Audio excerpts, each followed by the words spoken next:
Amid all of the hysteria, the nation mobilized for another presidential election, destined to be the most fateful in its history.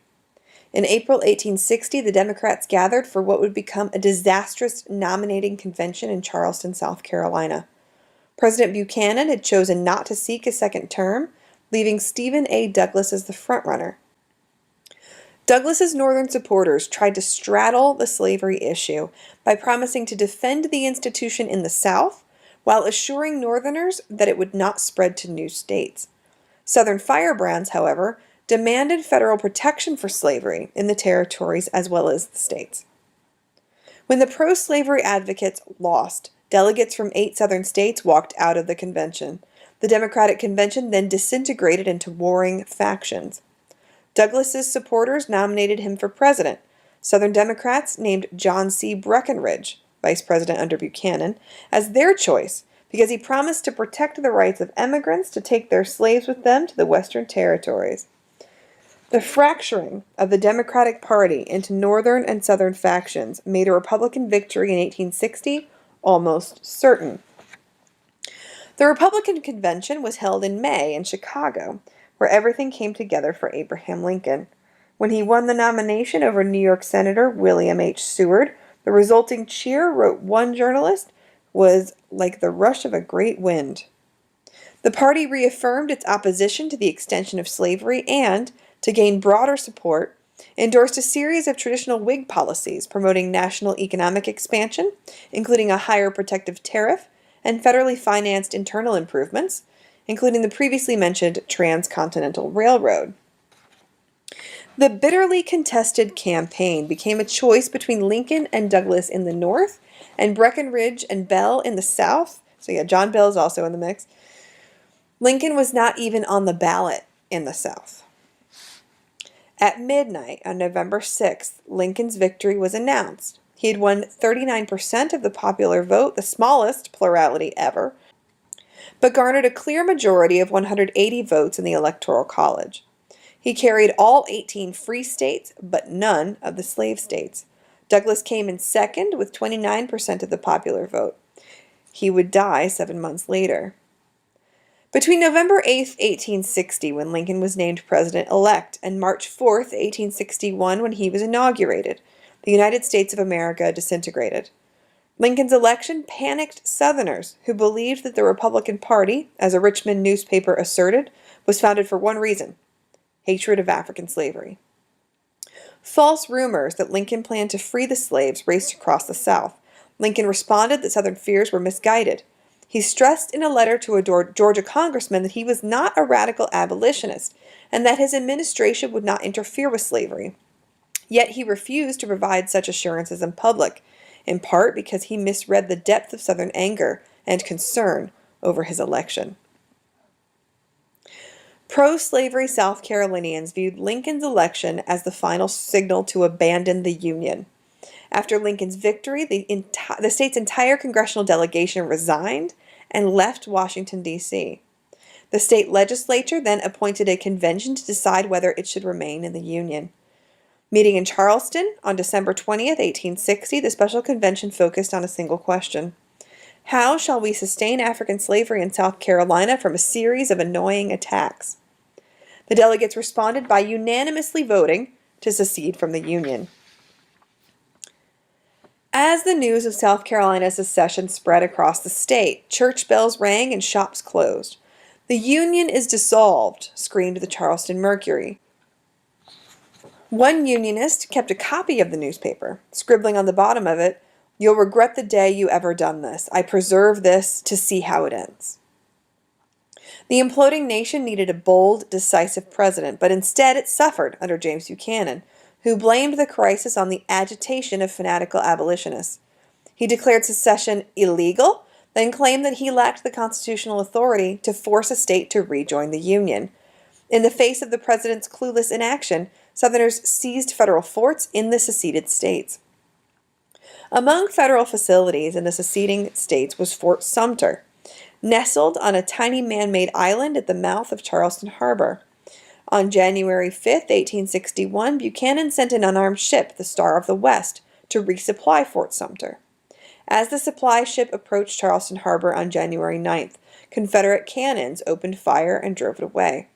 It was an act of war, but Buchanan chose to ignore the challenge, hoping that a compromise would be reached to avoid civil war. Many Southerners, however, were not in a compromising mood. By February 1st, 1861, the secession crisis was in full force.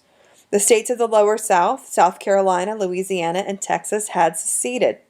Although their secession ordinances mentioned various grievances against the federal government, they made it clear that their primary reason for leaving the Union was the preservation of slavery.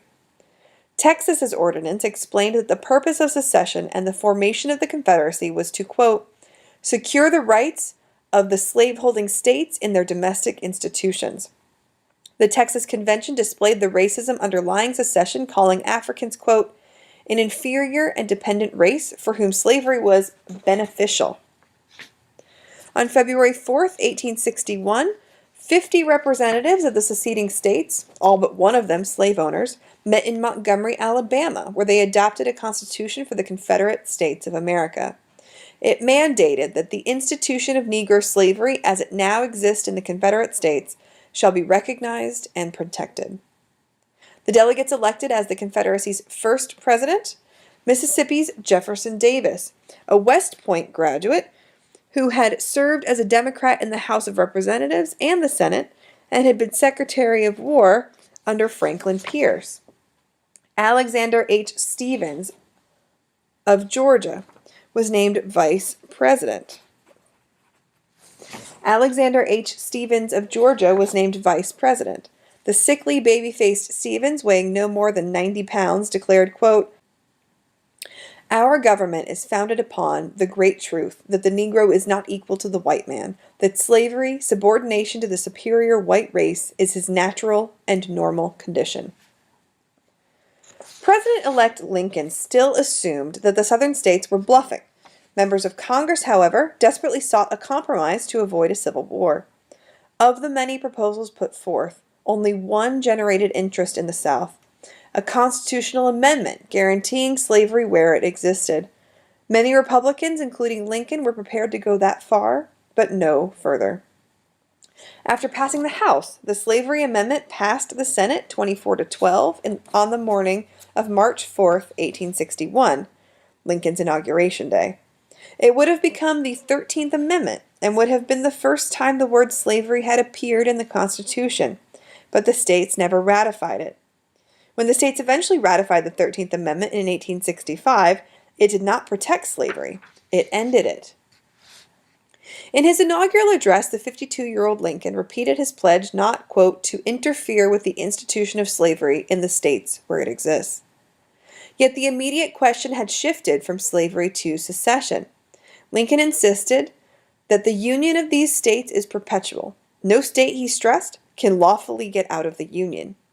In closing, he appealed to the Union. He said, we are not enemies, but friends. We must not be enemies. Though passion may have strained, it must not break our bonds of affection. Southerners were not impressed. A North Carolina newspaper warned that Lincoln's speech had made civil war inevitable. On both sides, however, people assumed that any war would be over quickly and that their lives would go on as usual.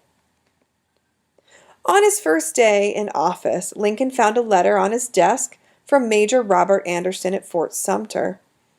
With only a few weeks of supplies left, Confederates had encircled the fort with a ring of fire. It would take thousands of Federal troops to rescue them. On April 4th, 1861, Lincoln ordered unarmed ships to take food and supplies to the 69 soldiers at Fort Sumter. Jefferson Davis was equally determined to stop any effort to supply the fort, even if it meant using military force. At 4:30 on the morning of April 12th, Confederate cannons began firing on Fort Sumter. The outgunned Major Anderson, now out of food and ammunition, lowered the Stars and Stripes. We are at war with a foreign power, declared Lincoln's Secretary of War. A Kentucky man told a reporter that the assault on Fort Sumter changed everything. I was a Kentuckian, but now I am an American. A civil war of unimagined horrors had begun. And next week we will talk about that war and the horrors of that war, and what folks in Kentucky and other border southern slave states are going to do with these other much more southern slave states seceding. Are they going to stay in the Union? Are they going to join the Confederacy? And what will happen to the Union? We will find out next week.